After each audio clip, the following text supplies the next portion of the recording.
السلام علیکم. Welcome back in Pakistan کی آزادی کا سفر سیریز کے اندر. اور آج ہم بات کرنے جا رہے ہیں دو قومی نظریے کے اوپر، یعنی کہ ہم آج بات کریں گے ٹو نیشن تھیوری. اور اس سے اوپر بات کرنے سے پہلے آپ اس چینل کو سبسکرائب کر لیں، اور اگر آپ نے پاکستان کی آزادی کی سیریز کی پچھلی ایپیسوڈ مس کی ہیں تو ان کو دیکھ لیں. تو یہ جو ناظرین دو قومی نظریہ ہے، آپ پہلے بھی اس کا نام بھی سنا ہوگا، پڑھتے بھی رہے ہیں. اس کو میں آپ مزید کھول کے آپ کو بتاؤں گا کہ یہ اصل میں چیز کیا ہے. تو یہ جو دو قومی نظریہ ہے، یہ بر صغیر یعنی کہ پاکستان اور ہندوستان، ان کو پہلے جب یہ اکٹھے تھے ان کو بر صغیر کہا جاتا تھا. بر صغیر پاک و ہند کہتے ہیں انہیں. تو یہ اس کی تاریخ کا ایک بہت ہی اہم پارٹ ہے، اہم حصہ ہے. اس کی جو شروعات ہے وہ کرتے ہیں سر سید احمد خان کہ ہندو اور مسلمان دو الگ الگ قومیں ہیں کہ جو کہ گزشتہ کئی صدیوں سے ایک ہی دوسرے کے ساتھ پڑوس میں رہ رہی ہیں، لیکن ان کے اندر وہ اپنائیت، وہ اپنا جذبہ وہ پیدا نہیں ہوا. اب یہ الگ الگ قومیں، یہ اس کے اوپر فوکس کیجئے کہ ہندو اور مسلمان دو الگ الگ قومیں کیسے ہیں. اس کے اوپر ہم بات کرتے ہیں. چینل کو سبسکرائب کر لیں. اور ان ہندو اور مسلمان جو کہ ہیں وہ ان میں مذہبی طور پر بھی بہت زیادہ فرق پایا جاتا ہے، سیاسی طور پہ، معاشی طور پہ، معاشرتی طور پہ. سب سے پہلے ہم جاتے ہیں مذہب کے اوپر. جو سب سے بڑا فرق ہے وہ مسلمان توحید کے اوپر، عقیدہ توحید کے اوپر عقیدہ ہے ان کا کہ اللہ تعالیٰ کے علاوہ اور کوئی خدا نہیں ہے، اور نہ ہی اس کے بعد اور اس کا اللہ تعالیٰ کا کوئی شریک نہیں ہے. جبکہ ہندوؤں کی وہ ایک سے زیادہ بھگوانوں کو ان کی پوجا کرتے ہیں، ان کو مانتے ہیں، جیسے کہ رام ہے، ان کے کرشن ہے، کانا ہے، اور ان کو بھگوان اور یہ گنیش وغیرہ، یہ سارے کے سارے ان کی وہ پوجا کرتے ہیں، اور ان کے بہت سے دیوی دیوتا ہیں جن کی وہ پوجا کرتے ہیں. یہ بہت بڑا ڈفرینس ہے جو کہ ہندو اور مسلمان ایک دو کو الگ قومیں بناتا ہے، ان کو ایک دوسرے کے ساتھ جوڑ نہیں سکتا. اس کے بعد اس کا جو سب سے بڑا فیکٹر آ جاتا ہے وہ ہے ان کے کھانے پینے کا. اب اگر مسلمانوں کی طرف دیکھ لیں تو مسلمانوں کے اندر قربانی کا جذبہ پایا جاتا ہے، اور قربانی کے اندر آپ کو پتہ ہے کہ بہت سے جانور، گائے بھینس وغیرہ کو قربان کیا جاتا ہے. اب مسلمان جو کہ ہیں وہ گائے کا گوشت بہت شوق سے کھاتے ہیں، اور گائے کا گوشت جو ہے حلال ہے. اور وہیں اگر ہندوؤں کی بات کر لی جائے تو ہندوؤں کے ہاں گائے کو ایک مقدس مانا جاتا ہے. گائے کو یعنی وہ گاؤ ماتا کہتے ہیں، اور اس کا گائے کا جو یورین ہے وہ بھی پیتے ہیں، جسے ہم گاؤ موتر کہتے ہیں، وہ اس کو پیتے ہیں. اس کو وہ ہندو کا عقیدہ ہے کہ اس میں شفا ہوتی ہے گاؤ موتر کے اندر. تو یہاں پہ بھی بہت بڑی اس کی کنٹروورسی کریٹ ہوتی ہے کہ آپ نے ابھی اگر آپ ہندوستان میں دیکھیں سب سے بڑے جو فسادات دنگے مذہبی طور پہ ہوتے ہیں اسی چیز کے اوپر ہوتے ہیں کہ مسلمان جو کہ ہیں وہ گائے کو ذبح کرتے ہیں، اور اس کے اوپر ہندوؤں کے جو مذہبی جذبات ہیں وہ مجروح ہوتے ہیں، کیونکہ ان کے ہاں وہ ایک مقدس جانور ہے. تو دو قومی نظریہ یہاں پہ بھی بالکل بہترین بیٹھتا ہے کہ کیونکہ ان کی یعنی کہ بالکل سب کچھ الگ ہے، اور وہ پچھلے کئی صدیوں سے وہ اکٹھے رہنے میں وہ نہیں مل سکے. اس کے بعد اگر ہم آتے ہیں جی تو دوسرا بڑا آتا ہے جی سماجی، یعنی کہ معاشرے کے اندر وہ کیسے رہتے ہیں.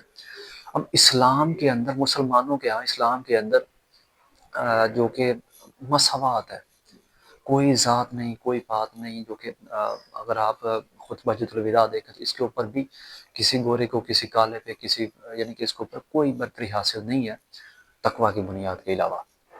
تو اگر ہم ہندو معاشرے کی بات کریں تو ان میں چار بڑے طبقات پائے جاتے ہیں. وہ ہندو معاشرے جو ہے وہ ذات پات کے اوپر بلیو رکھتا ہے. اس کے اندر برہمن ہے، اور کشتریہ ہے، یا ویش ہیں، اور شودر ہیں.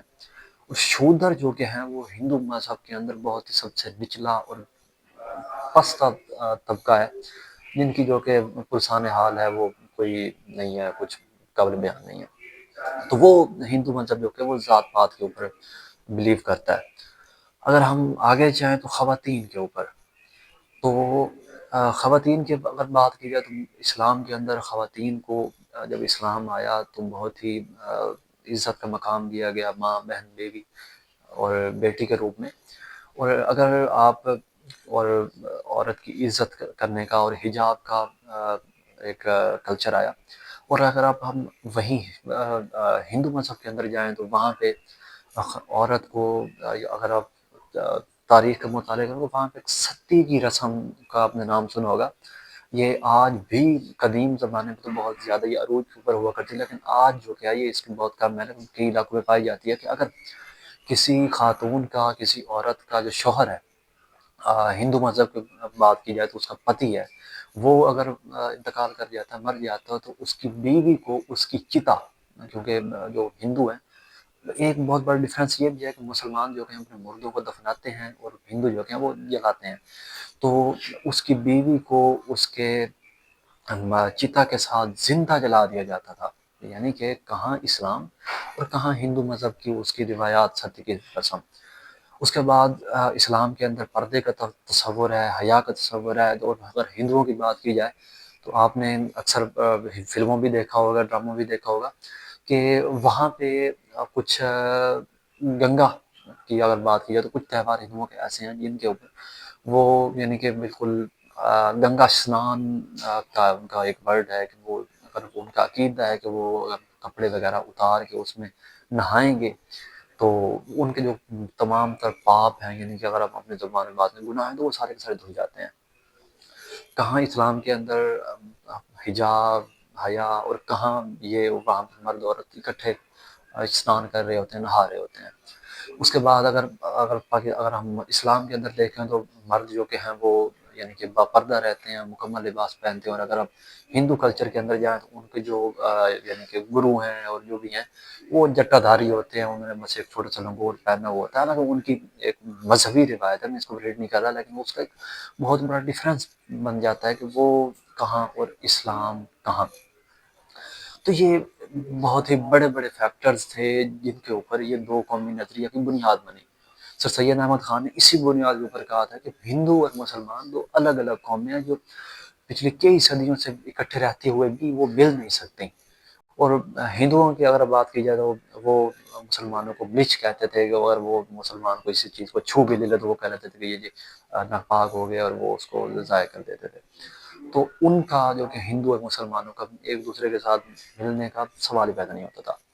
تو اس بیس کے اوپر دو قومی نظریہ دیا گیا کہ ان دونوں کے جو ہندو اور مسلمانوں کے نظریات ہیں وہ دونوں الگ الگ ہیں. تو یہ جو نظریہ ہے وہ پاکستان کی بنیاد بنا، اور اسی کے بیس کے اوپر علامہ اقبال نے 1930 کے اندر ایک الگ مسلم اکثریتی ریاست کا تصور دیا. اور قائد اعظم نے بھی اسی دو قومی نظریے کی بنیاد کے اوپر ہی اس کے اوپر ساری کی ساری کمپین کی. اور اگر ہم بات کریں قرارداد پاکستان تو وہ بھی اسی کے اوپر ہی بیس کرتی ہے، دو قومی نظریے کے اوپر. اس کا بہت ایک اہم جز ہے. تو یہ تھا دو قومی نظریے کی تفصیل. ہم نے جانا کہ دو قومی نظریہ ہندو اور مسلمان دو الگ الگ قومیں ہیں کیسے. آپ کئی کتابیں پڑھتے ہوں گے، لیکن آج میں نے آپ کو مکمل تفصیل کے ساتھ جو اس کی بڑی بڑی میجر اختلافات ہیں بڑے بڑے. اچھا، اس کے بعد اگر ہم تہواروں کی بات کر لیں تو مسلمان جو ہیں وہ عید میلاد النبی، عید الفطر، عید الاضحیٰ مناتے ہیں. اور ہندوؤں کی بات کی جائے تو وہاں پہ ہولی وغیرہ اور یہ سارے کی سارے جو کہ ان کی ثقافت ہے وہ بہت زیادہ ایک متصادم ہوتی ہے. اور اسی وجہ سے یہ دو قومی نظریے نے پرمان چڑھائی، اور اس کا جو کریڈٹ جاتا ہے، اس کو پہچانا، اس کو شناخت کیا، وہ سر سید احمد خان نے کیا. اور اس کے بعد یہ 1947 تک یہ چلتا گیا.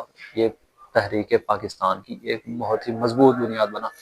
تو یہ اس کے اوپر آپ کو کوئی سوال ہو تو آپ مجھے بتا دیجیے گا. آپ کمنٹ سیکشن کے اندر ویڈیو آپ کو کیسی لگی کمنٹ سیکشن میں بتا دیجیے گا. اور چینل کو سبسکرائب کرنا اور شیئر اور لائک کمنٹ کرنا مت بھولیے گا. انشاءاللہ عزیز پاکستان کی آزادی کی سیریز کی کسی اور اگلی ایپیسوڈ کے اندر حاضر ہوں گے. تب تک کے لیے خدا حافظ.